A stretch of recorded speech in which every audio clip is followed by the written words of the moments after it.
So, hello, WeatherXM community.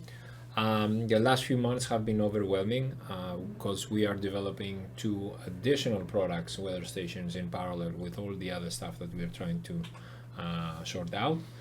And so we have been postponing this AMA session for quite some time now. In the end, we decided to just have this casual discussion with Nikos, our CTO, and hopefully answer all the questions that you have sent us. So let me give a quick overview of where we stand with the hardware. We've shipped 2,000 weather stations. So last month, more people received their weather station, but we still have a couple of thousand pending. This delay happened for a number of reasons. Initially, it was we couldn't find some components, so there was a shortage supply of the GPS modules, among others. Among other components, yeah, but that was the hardest one to solve. However, we took some decisions that introduced additional delays. So there was a point we decided to do a revision on the hardware and try to squeeze this revision in the original time frame, so without introducing any additional delays. We initiated manufacturing with a different PCB with different electronics on the weather station. Somewhere in the middle of the manufacturing process, we decided that we are taking a lot of risk because some of those aspects of the new hardware have not been tested thoroughly. So we decided to stop that production and go back to the original hardware and initiate production again from the beginning. So long story short, we lost 3 months because of our passion to produce a better hardware. Good news is that the next batch is going to arrive way earlier and it's going to be this new revision. The bad news is that we had a lot of people waiting for something that they could have received way earlier. But nevertheless, we will start shipping at the end of this month, so probably most of you will receive everything beginning of November, mid-November. That's about the M5 weather stations. What's the status with Helium? So we have 50 devices in our hands for 3 months now or more. About 4 months, yeah. And we have been iterating on the firmware for quite some time now, obviously, because the LR1110 that we're using, the module that we're using from Semtech, is quite new. We're using some new communication techniques for sending data to the Helium network. But basically, there are many limitations in the protocol, the LoRaWAN protocol, that force us to implement a different strategy when it comes to data collection and data aggregation, basically, so to overcome all these data limitations. We took some time to optimize our algorithms so we can have as many data as possible in as few, let's say, data packets as possible, so we can fit them into the LoRaWAN protocol. There was a discussion in Discord some time ago about that our payload is around 25 bytes. Yeah, 26 now maybe. But that was the weather payload. We also have the location payload and some security proofs and some other overhead. But even the 25 bytes, it seems that it's a large payload for what we're trying to achieve. Because what we're trying to achieve is update weather conditions as soon as possible. In the M5, data can be sent every couple of seconds, every 16 seconds. Yes. Because obviously Wi-Fi does not have any bandwidth restrictions. Obviously LoRaWAN has many restrictions, and we are trying to achieve something like a 3 minutes uplink period, but this is not stable, it's dynamic. It depends on the distance from gateway to station and a number of other parameters. So the hardware itself is trying to achieve uplink frequency that is as fast as possible. Yeah. This was actually the main challenge So we have more or less solved all these problems. We have worked on the claiming flows, on the onboarding of the hardware from the user's perspective. We are doing this with Bluetooth, So it should be easier than what's happening with the M5 stack today. We're also working on the Bluetooth on claiming flow for the M5, but this is going to be released sometime in the future, not in this coming batch. Anyway, so Helium, we will ship a few devices sometime in November, the first few devices to our community, and then we will ship more devices in December. So the good news with Helium is that we have, it's not the factory that is slowing us down, it's the firmware. So we have manufactured quite a few devices already. So the plan is to ship all of the devices that people have purchased until today before the end of the year, both M5 and Helium, and also have a couple of thousand spare stock so we can meet new demand quickly and not have to go through this cumbersome delays that everybody have faced so far. So thank you for your support and patience with everything that is happening in the project.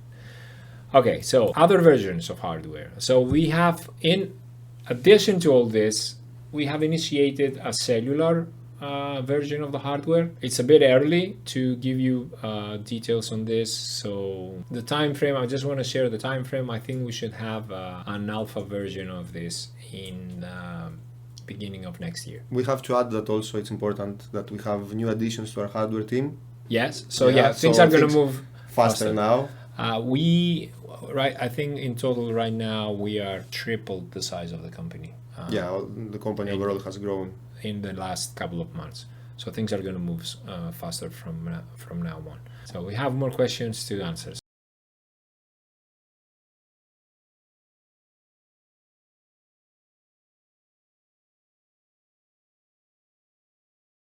What happens with snow?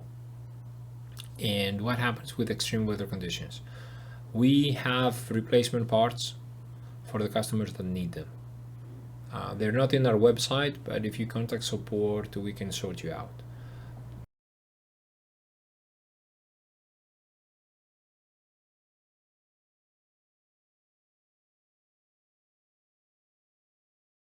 The idea here is that if there's a hurricane or some extreme weather conditions, that should not damage the weather station unless a tree falls on the weather station or something. So there has been some cases that some people removed the weather station during the extreme weather event so they can protect the weather station, which it makes kind of sense from the user's point of view, but it is not providing any value to the network. I mean, we want to see the extreme weather conditions as part of the beta test, but also as as data that are valuable to have in the network. So please keep your weather stations in place when extreme weather is coming, and if something goes wrong, if something breaks, contact our support and we will sort you out. Yeah, unless cows are flying, you don't need to remove the weather station. The weather station is made actually to measure these exact conditions. So yeah. Now regarding snow is not a problem for the weather station. It's just that the devices that we currently have are not able to measure snow precipitation. So in theory, in order to measure snow, you melt the snow, you capture the snow, you melt it, and you measure the water. So the devices that we're using right now, that are obviously the most affordable ones that we could have, that produce valuable weather data, but they cannot measure snow precipitation. In the future, we will have different class of devices, different kinds of stations that will be able to monitor snow. However, this doesn't mean that current stations have no reason to exist in a place that is snowy. It's just that they will not measure the precipitation.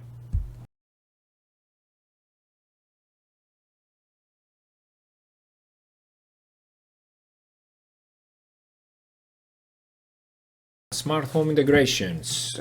We have an API that the mobile apps connect to, Android and iOS apps. This API is documented, but we haven't shared the documents with anyone because we don't want people to start building third-party tools integrating over this API before we finalize the iterations on this basically mechanism. A DIY way that one could integrate to the weather station is from the USB port, and we left it deliberately open, so one is for debugging and one so people can read the data themselves.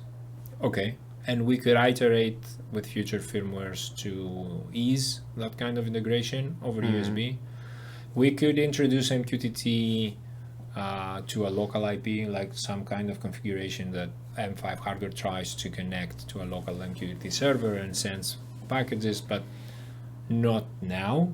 Once we open source the firmware of M5, people can help building this kind of integrations.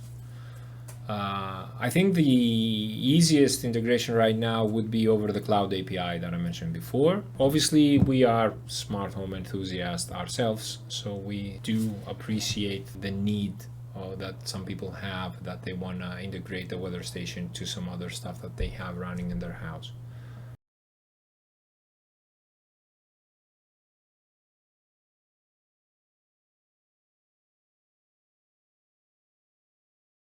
New hardware, new sensors.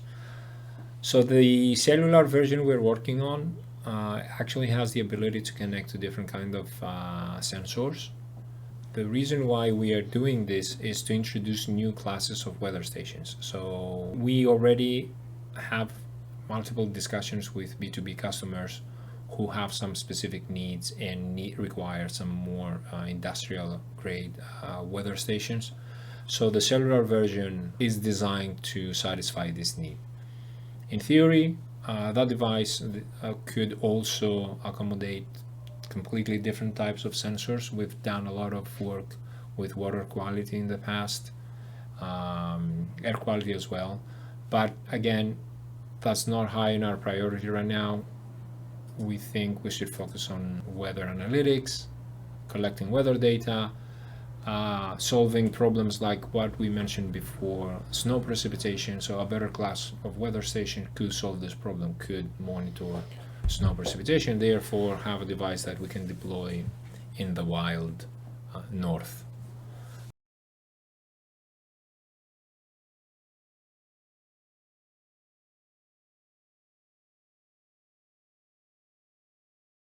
So a lot of users have been asking about the life of this weather station, if it can withstand the test of time. First of all, this is a consumer grade weather station, so it's an affordable version of the professional weather station, let's say.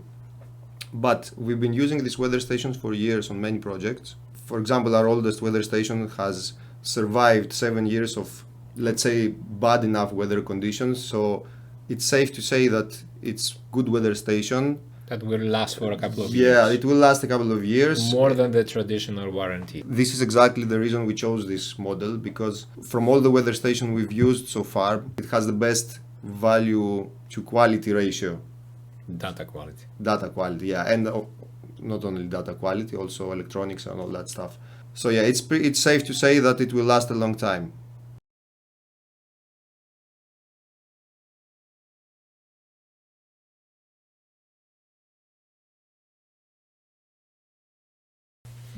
So this is a complex question. So it relates to the reward mechanism that we have. We have split Earth into H3 size 7 cells. Every cell has different characteristics, different requirements for a number of stations. So depending on the cell and depending on the conditions, depending on the quality of data, it will have seniority of a station will play a role. So it will have an advantage to be first in a cell. Therefore, all you early adopters out there, you have an important benefit when it comes to future reward distributions.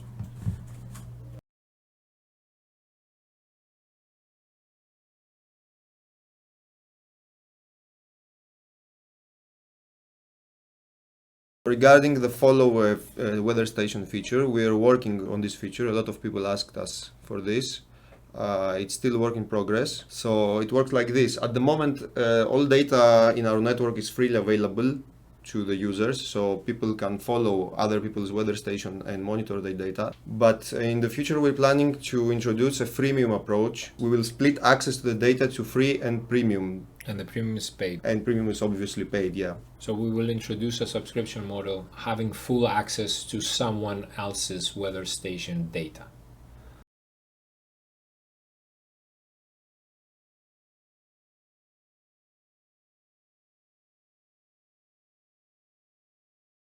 So what we're trying to achieve here is we want to commercialize on weather data to customers that don't have a weather station whatsoever. So we are speaking with a number of B2B partners, companies that want to consume weather data, that they don't care about managing a fleet of hardware. They just want the weather data themselves.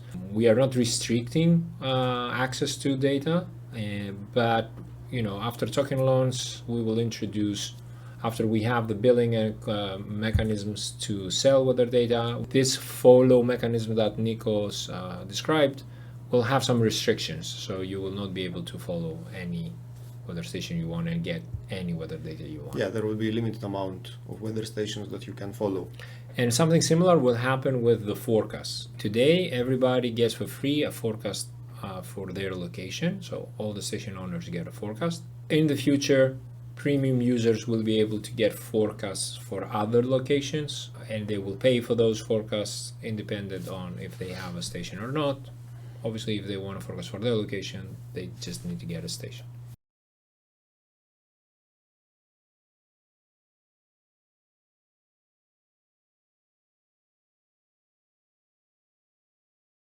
Normally, the M5 should be able to receive data from your weather station at about 100 meters with the internal antenna, but obstacles could reduce this, for example, walls, trees, and stuff like that. This is where you need to use the external antenna. The external antenna will actually improve, let's say, the noise problem in the reception. It won't increase your range by much. So unless you have obstacles or some difficult conditions, you don't really need the internal antenna. Basically, you should try to receive data from your weather station with the internal first, and if it doesn't work, as a fallback, use the external one. This is one of the things that we try to cover with the revision of the new hardware that I mentioned before.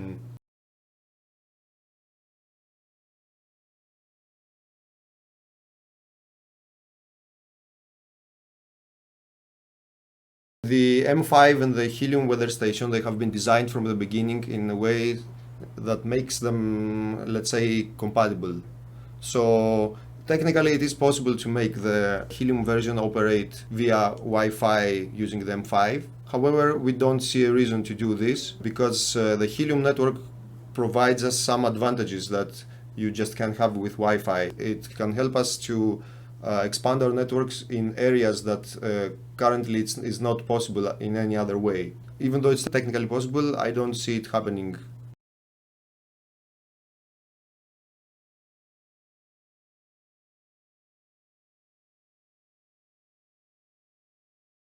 We are building a number of mechanisms to automate the evaluation of station deployment and weather data quality in general. Some of those mechanisms are automated, like applying machine learning anomaly detection algorithms on the data. But we are also building a registration mechanism that will enable station owners to take photos and submit those photos so they can be evaluated and confirm that the deployment fits the requirements that we have put. In addition to this, our support team and community in Discord will happily provide guidance and feedback during the installation process. So if you want to send photos of candidate locations or challenges, discuss the challenges that you have, we will be happy to provide solutions and advice on how to maximize the deployment characteristics, on how to make the best possible deployment of the weather station.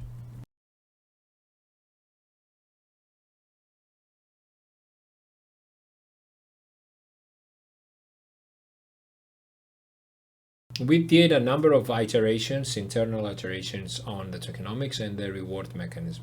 The reward mechanism is essentially the core element of the white paper that everybody's waiting for, I guess. and we will publish this by the end of next month and do any future iterations in public.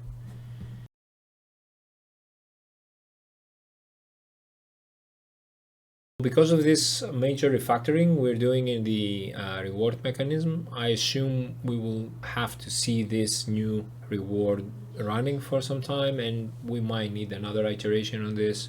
So token launch should happen sometime mid next year, assuming that we are technically ready at that point and that also market conditions allow it.